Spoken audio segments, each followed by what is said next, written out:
Bu Rema nih, mungkin sebagai praktisi hukum melihat konflik Sarwenda dan Ruben yang memperebutkan hak asuh anak itu seperti apa nih menurut Pak Emma dan Bang Ilal nih?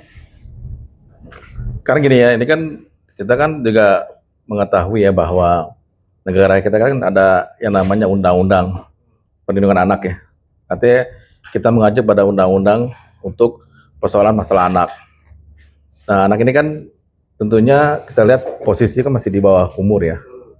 Dan dia masih perlu figur dari orang tua, ya entah itu dari ibunya atau dari bapaknya. Nah, yang jadi masalahnya kan harus ada alasan untuk menggugat atau permintaan dari hak asuh anak. Apakah ada kesalahan dari ibunya atau ada kesalahan dari bapaknya? Karena ini kan persoalannya kan sekarang ini yang digugat kan dari Ruben ya. Ruben gugat hak asuh anak supaya dipegang oleh Ruben. Nah, artinya di sini kan Ruben melihat kekhawatiran dari anak tersebut, dari mentalnya, dari persoalan jiwanya. Karena mungkin dianggap oleh Ruben bahwa ibunya ini tidak bisa mampu untuk mengurus anak tersebut kan begitu.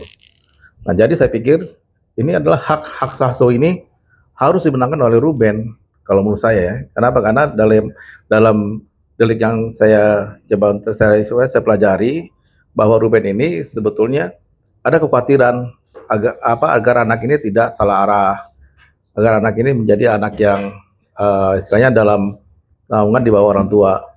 Nah, kalau posisi sekarang ini kan ibunya kan sudah punya kekasih lain ya, seperti pacar kan. Nah, kalau pacar itu kan berarti kan dia fokusnya kan berarti ke pacarnya bukan ke anaknya. Nah, itu yang dikhawatirkan oleh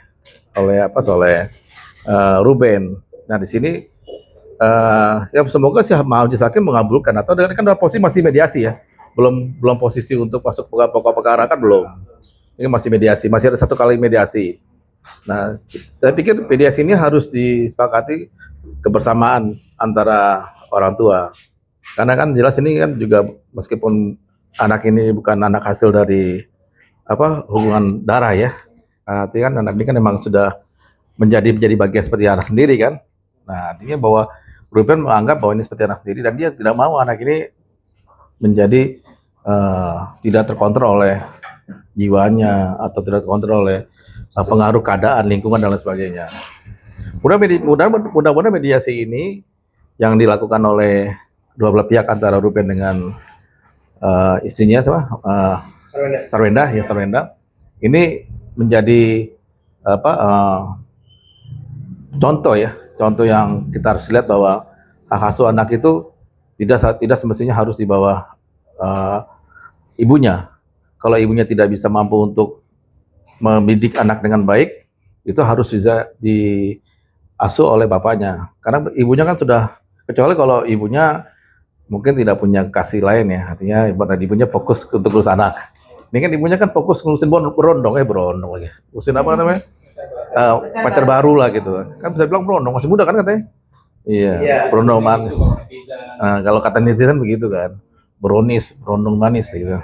Tapi kalau lihat peluang, kalau bukti terkait kan dari pihak Ruben sendiri bilang adanya eksploitasi anak dengan dia live streaming, mungkin itu bisa jadi bukti kuat untuk mendapatkan hak asuh anak. Kalau itu sih bukti pendukung. Tapi yang pasti saya lihat dalam ini hakim ini melihat ada kesalahan di antara salah satu itu, entah dari ibunya atau dari bapaknya. Nah, kalau dari ibunya mungkin ya itu tadi faktor-faktor yang misalnya contohnya agama, ya kan, dari agama. Nah, atau dari aksen agama dari sekolah pendidikan ya. Nah, terus kalau yang berpengaruh tadi yang dibilang yang live streaming itu ya. Nah, itu bisa jadi juga itu faktor dari bukti pendukung yang berikutnya. Karena mungkin ada kekhawatiran dari Ruben jangan sampai terjadi hal-hal yang ya dianggap membahayakan untuk anak tersebut. Kalau menurut saya sih artinya bahwa memang anak tersebut harus dikontrol dengan pendidikan yang bagus, agama yang baik, ya kan? Karena kan dari kecil kan agama juga harus nomor satu kan, yang mengenai agama. Karena agamanya apa gitu. Nah, terus mengenai pendidikan gimana? Terus live streaming itu emang gunanya apa kan begitu? Nah, mungkin Ruben maunya anak tersebut menjadi anak yang sukses kan gitu.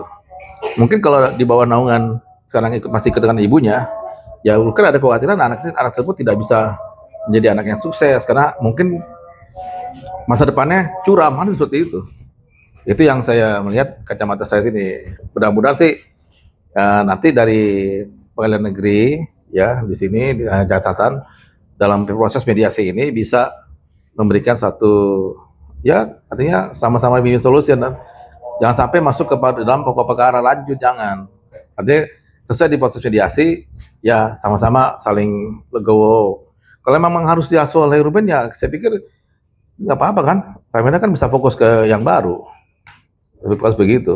Tapi gini Bang, kalau misalkan dari dia Sarwenda ya, dia ingin mempertahankan hak asuh anak. Di satu sisi Ruben ingin merebutkan hak asuh anak. Memang kalau dalam persidangan terkait gugatan hak asuh anak itu seberapa peluang sih masing-masing kedua belah pihak untuk mendapatkan, di satu sisi ingin mempertahankan, di satu sisi ingin merebut hak asuh anak.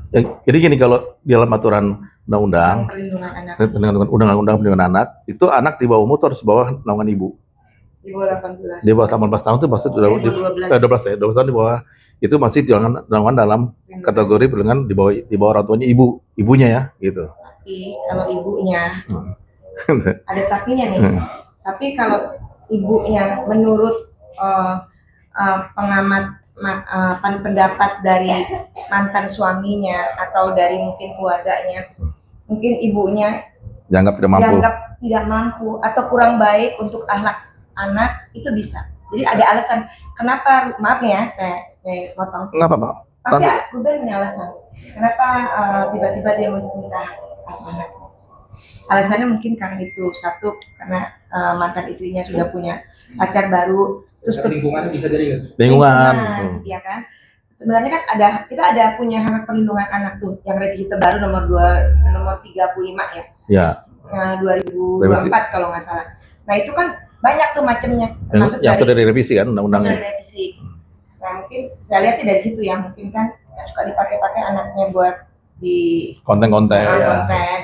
Live. Ya mungkin namanya Ruben kan bapaknya mungkin tidak suka, jangan dia menggunakan anak dulu gitu loh. Kan dia punya alasan gitu loh.